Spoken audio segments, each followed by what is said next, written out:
Hello dear student. तो कैसे हैं आप सभी? आशा करता हूं कि मस्त होंगे और स्वस्थ होंगे। तो चलिए आज हम लोग नेक्स्ट सेशन में चलते हैं। नेक्स्ट सेशन जो कि ये आपका जो 10 क्वेश्चन 10 मिनट में चल रहा था, 10 क्वेश्चन 10 मिनट में, उसका नेक्स्ट सेशन है ये, मतलब दूसरा सेशन है। इसमें हम लोग 11 से लेके 20 तक का प्रश्न देखेंगे। पहले सेशन में हमने 1 से लेके 10 तक का प्रश्न देख लिया है।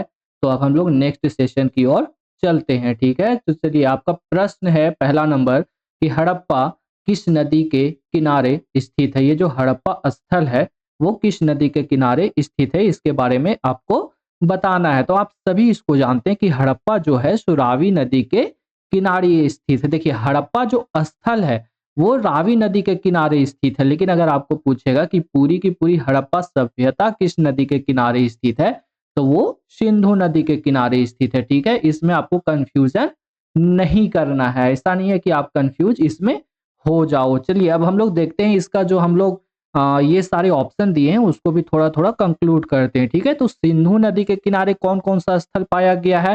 तो एक आपका है मोहनजोदड़ो पाया गया है। ठीक है, उसके बाद कौन सा स्थल पाया गया है? तो चन्हूदड़ो पाया गया है। उसके बाद कौन सा स्थल पाया गया है? तो कोट दीजी पाया गया है। कोट दीजी जो है, ये सारे के सारे स्थल जो है वो सिंधु नदी के किनारे पाए गए हैं। ठीक है, अब चलिए नेक्स्ट है आपका व्यास नदी। व्यास नदी के पास कोई भी स्थल नहीं मिला है। ठीक है, उसके बाद नेक्स्ट है आपका सतलज नदी। सतलज नदी के बाद कौन सा स्थल है? तो एक आपका रोपड़। रोपड़ जो है सो सतलज नदी का पास का ही एक स्थल है। रोपड़ कहाँ है? आपको अगर कोई पूछे कि रोपड़ कहाँ है, तो रोपड़ एक है पंजाब में। कहाँ है?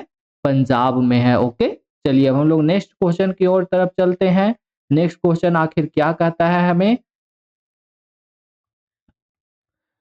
12 नंबर क्वेश्चन है कि हड़प्पा सभ्यता की सबसे महत्वपूर्ण विशेषता थी। सबसे महत्वपूर्ण विशेषता की बात कही गई है, किसमें से सबसे महत्वपूर्ण विशेषता क्या थी? अब देखिए वहां पे क्या है कि व्यापार भी अच्छा था, कला भी अच्छा था, अंतिम संस्कार का भी बहुत सारे साधन वहां पे थे। वहां पे लोग अंतिम संस्कार है सो जला के भी करते थे, दफना के भी करते थे।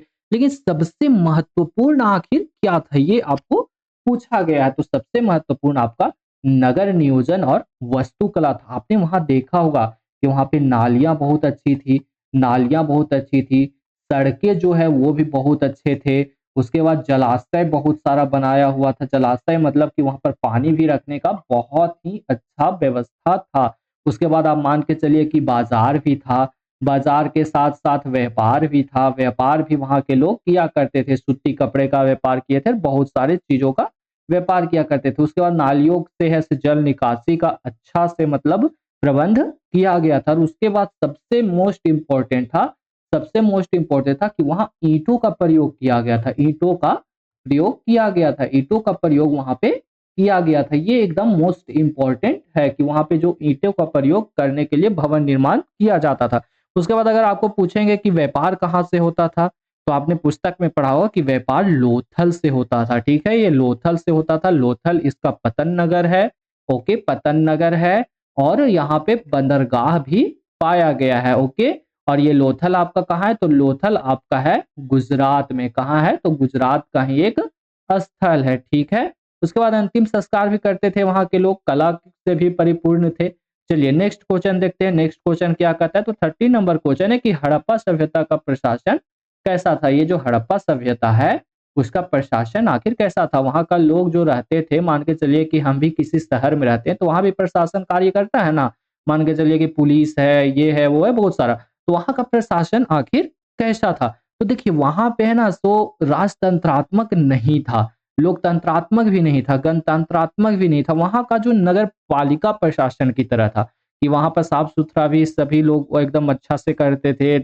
सारा चीज़ों का व्यवस्था था। तो मतलब बुक से ही आप देखिएगा आंसर, तो नगर पालिका के तरह ही वहाँ का प्रशासन था। ठीक है, चलिए अब हम लोग नेक्स्ट जाते हैं, जो कि देखिए वो एक शहरीकरण भी था, शहरीकरण सभ्यता थी। ठीक है, हड़प्पा सभ्यता के पतन के कारण क्या है?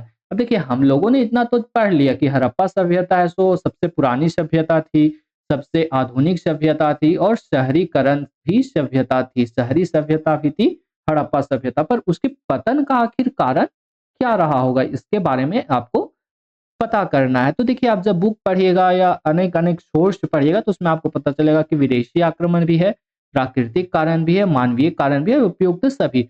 देखिए इसमें आंसर इसका होगा उपयुक्त सभी। बहुत सारे इसके कारण रह चुके हैं, हम लोग कह नहीं सकते कि कोई एक कारण उत्तरदायी होगा, ठीक है।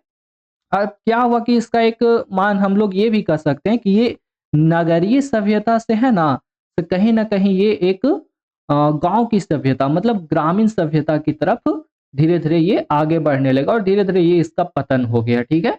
तो चलिए अब हम लोग नेक्स्ट क्वेश्चन देखते हैं कि आखिर नेक्स्ट क्वेश्चन में क्या कहता है, ओके। चलिए नेक्स्ट क्वेश्चन है आपका 15 नंबर क्वेश्चन कि हड़प्पा सभ्यता के स्थल से स्त्री के गर्भ में पौधा निकलते हुए दिखाई गया। हड़प्पा सभ्यता के कौन से स्थल से स्त्री के गर्भ से पौधा निकलते हुए दिखाया गया है? स्त्री के गर्भ से पौधा निकलते हुए कौन से सभ्यता में दिखाया गया है? ये आपको क्वेश्चन यहाँ पे पूछा है, तो इसका आंसर आपका होगा कि हड़प्पा में। हड़प्पा में ऐसा स्त्री के गर्भ से पौधा निकलते हुए दिखाया गया है। और अगर आपको पूछे कि स्त्री से जो पौधा निकलते हुए दिखाया गया है उसको क्या कहा गया है, तो उसको मातृ देवी कहा गया है। क्या कहा गया है? तो मातृ देवी कहा गया है, ओके।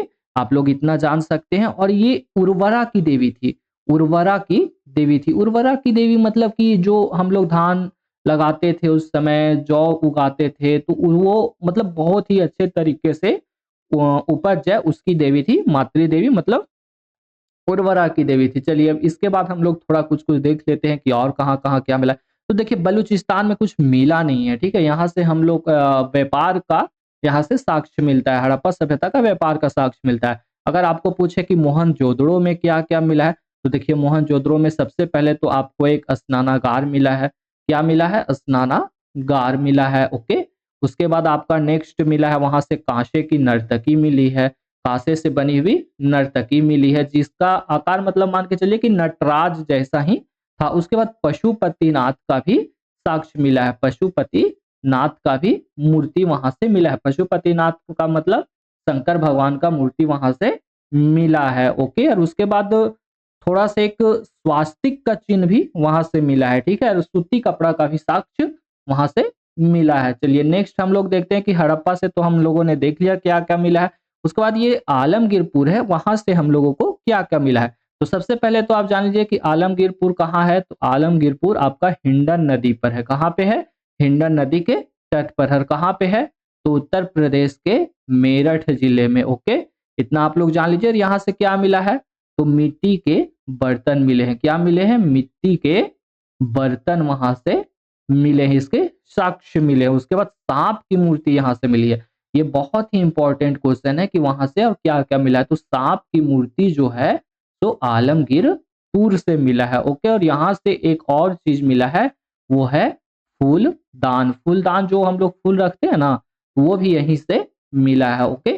चलिए नेक्स्ट क्वेश्चन हम लोग देखते हैं कि नेक्स्ट क्वेश्चन क्या है। 16 नंबर क्वेश्चन कि सिंधु घाटी सभ्यता के स्थल में सर्वप्रथम किस स्थल का उत्खनन हुआ था? आगे देखिए, जब सिंधु घाटी सभ्यता खोज ली गई तो सबसे पहले आखिर किस स्थल का उत्खनन हुआ था? ये आपको यहाँ पे क्वेश्चन पूछा है कि किस स्थल का उत्खनन आखिर सबसे पहले हुआ था, ओके। इसके बारे में आपको बताना है, तो इसका आंसर आपका होगा एक। देखिए सबसे पहले तो हड़प्पा का ही उत्खनन हुआ था, इसमें तो कोई दो मत नहीं है, हड़प्पा का ही उत्खनन हुआ था। कब हुआ था? तो 1921 में हुआ था। किसने किया था? तो इसको किया था दयाराम दयाराम साहनी ने किया था। और अगर पूछे आपको कि किसके कहने पर किया था, आखिर किसी न किसी ने तो इसको ऑर्डर दिया होगा ना, तो किसके कहने पर इसने ये खुदाई की थी? तो वो था सर जॉन मार्शल। किसने किया था? तो सर जॉन मार्शल के कहने पर इसने खुदाई की थी, ठीक है। चलिए नेक्स्ट है कि मोहनजोदड़ो का मतलब खुदाई कब हुआ था, और ये सेकेंड नंबर पर था। तो मोहनजोदड़ो का जो खुदाई हुआ था वो 1922 में हुआ था, ओके। और किसने इसको किया था? तो राखल दास बनर्जी ने इसका खुदाई किया था, मतलब इसके नेतृत्व में इसकी खुदाई हुई थी। अगर आपको पूछे कि मोहनजोदड़ो किस नदी के तट पर है, तो वो सिंधु नदी के तट पर है, ओके। चलिए नेक्स्ट हम लोग ऑप्शन देखते हैं कि धौलावीरा। ये धौलावीरा आखिर कहाँ है, इस खुदाई किसने की थी? तो धौलावीरा जो है ना सो सरस्वती नदी के तट पर है। कहाँ पर है? तो सरस्वती नदी के तट पर है, ओके। और इसकी खुदाई किसने की थी? तो आर एस बिष्ट ने इसकी खुदाई की थी। और ये है कहाँ की धोलावीरा, किस राज्य में पड़ता है, तो वो हरियाणा राज्य में पड़ता है। ओके, चलिए नेक्स्ट हम लोग देखते हैं लोथल। लोथल के बारे में तो सबसे फेवरेट जगह है, ये कहाँ पे है, तो ये आपका गुजरात में है। ओके, आप लोग सभी लोग जान रहे हैं ये कहाँ पे है, गुजरात में है। इसका खोज किसने किया था, मतलब इसको खोदा किसने था, तो एस.आर. राव ने इसका खोज किया था। ठीक है, उसके बाद अगर आपको पूछे कि ये किस नदी पर स्थित है, तो ये भोगवा नदी के किनारे स्थित है। ठीक है, चलिए अब हम लोग नेक्स्ट क्वेश्चन की ओर चलते हैं। क्वेश्चन नंबर 17, सिंधु सभ्यता में गोदीबाड़ा का प्रमाण कहाँ से मिला है। अगर आपको पूछा जाए कि सिंधु सभ्यता में गोदीबाड़ा का प्रमाण कहाँ से मिला है, गोदीबाड़ा मतलब क्या होता है, गोदीबाड़ा मतलब होता है कि कोई एक ऐसा स्थल जहां पर हॉर्स को रखा जाता है। हॉर्स मतलब घोड़े को रखा जाता है। इसको इंग्लिश में क्या कहते हैं, तो इसको इंग्लिश में डॉक यार्ड भी कहते हैं। ओके, क्वेश्चन ऐसे भी पूछ सकता है कि आखिर डॉक यार्ड कहाँ पे मिला था, तो ये आपका लोथल में मिला था। अच्छा, आप लोग एक चीज बता सकते हैं आखिर लोथल में ये क्यों मिला हुआ डॉक यार्ड, तो देखिए क्या है कि ये आपका जो है सो यहाँ से व्यापारिक करण भी होता था, व्यापार भी यहीं से चलता था। तो व्यापार में लोग घोड़ा का तो यूज करेगा ना, हॉर्स का तो यूज जरूर करेगा। तो हॉर्स से ही एक जगह से दूसरे जगह पे लोग जाता था, एक जगह से दूसरे जगह पे लोग जाता था, इसीलिए यहाँ पे गोदीवाड़ा का प्रमाण मिला है। ठीक है, उसके बाद यहाँ पे पाया क्या क्या गया है, तो सबसे पहले तो मान के चलिए कि बंदरगाह तो एकदम था, इसलिए कि गुजरात है सो तटीय प्रदेश है। उसके बाद यहाँ से आपको फारस की मुहरें भी मिली है, क्या मिली है, फारस की मुहरें भी मिली है।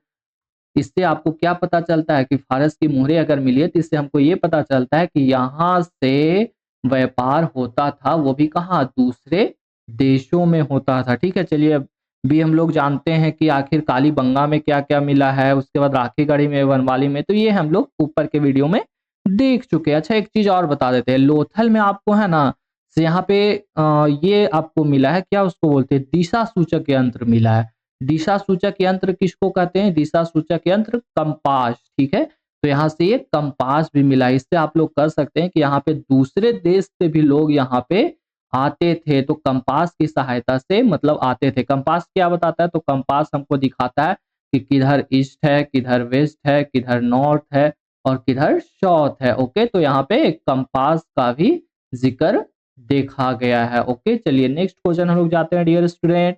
तो नेक्स्ट क्वेश्चन आपका है 80 number question. Okay, 80 number question क्या कहता है कि किस सिंधु स्थल से सूती कपड़े के साक्ष्य मिले। आखिर कौन सा सिंधु स्थल ऐसा है जहां से सूती कपड़े का साक्ष्य मिला है, तो सूती कपड़े का साक्ष्य आपको मिला है मोहनजोदड़ो से। कहां से मिला है, मोहनजोदड़ो से। अच्छा, यहाँ से और क्या क्या मिला है, तो सबसे पहला तो आपका हो गया कि सूती कपड़ा मिला है। ओके, उसके बाद आपका यहाँ से मातृ देवी की मूर्ति भी मिली है। मातृ देवी वही जो उर्वरा की देवी है, मातृ देवी की मूर्ति भी मिली है।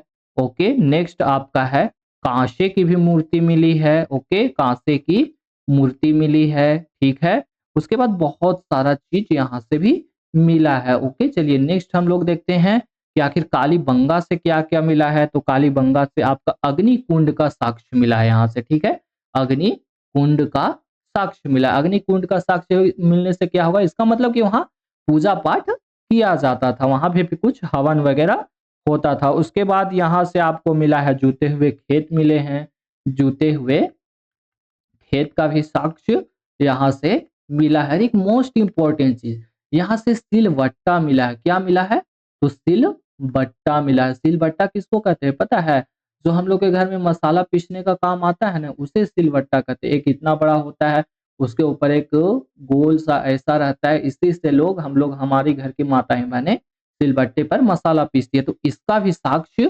कालीबंगा में मिला है। इससे हम लोग कह सकते हैं कि वहां के भी लोग मसालों का प्रयोग किया करते थे। ठीक है, अच्छा चलिए ये रंगपुर, रंगपुर के बारे में जानते हैं, तो इसका कुछ तो वैसा तो है नहीं, तो रंगपुर आपका कहाँ पे है, तो ये आपका है सो गुजरात में है। कहाँ पे है, तो गुजरात का एक स्थल है। ओके, चलिए नेक्स्ट हम लोग जाते हैं कि नेक्स्ट आखिर क्या है क्वेश्चन हमारा। ओके, चलिए नेक्स्ट क्वेश्चन की तरफ हम लोग बढ़ते हैं 90 नंबर क्वेश्चन की ओर।